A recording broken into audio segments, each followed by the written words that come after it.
Aku rasa engkau ni jiran tuan kau yang buang ni. Biasa kes dia macam ni.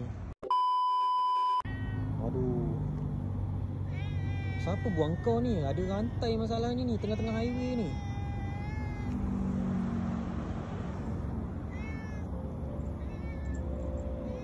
Aduh, aku dah lah naik motor.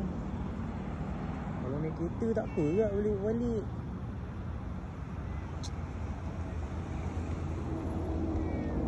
Aku rasa engkau ni jiran tuan kau yang buang ni. Biasa kes dia macam ni.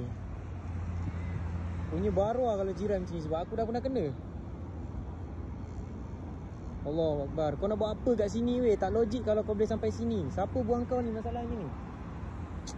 Aduh, ni aku tak boleh balik. Macam mana aku nak buat